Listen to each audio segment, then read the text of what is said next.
Live from the local station, News 4 Jax starts now. Two issues plaguing America. Millions of people are victims of domestic violence and suicide every year.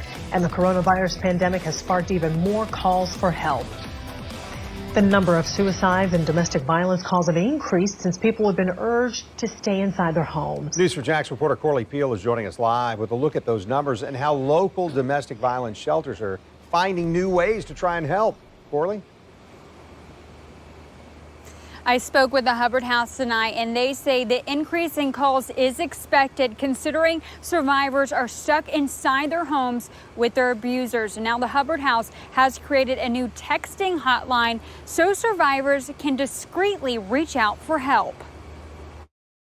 The psychological effect COVID-19 is having on people in Jacksonville is evident. Since people were urged to stay at home, records show JSO responded to 31 suicide calls in March. Police say officers responded to 200 calls for domestic violence from March 15th to April 14th. Hubbard House CEO Dr. Gail Patton says the increase in domestic violence calls isn't surprising. I'm not surprised that the numbers went up because you're talking about abusers having greater access to victims and their children, and then we're talking about victims and children who are not having as much access to go out and get help because they're isolated and oftentimes trapped in the home with the abuser.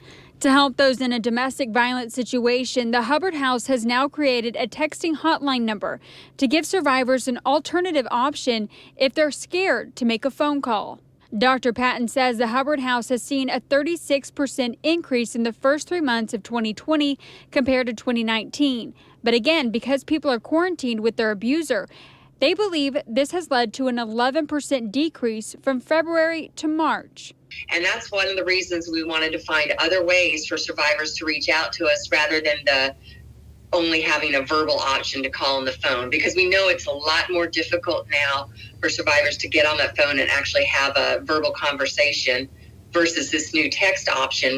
Dr. Patton says it's important for survivors to know there are options and they're not alone.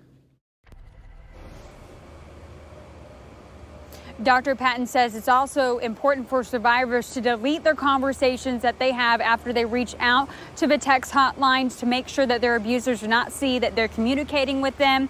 She says since they put this texting hotline into place, there was 3 people that utilized the hotline over the weekend, but they're hoping that that will increase. You can find out more information about this hotline on our website at news4jax.com. Reporting live, Corley Peel, Channel 4. The local station.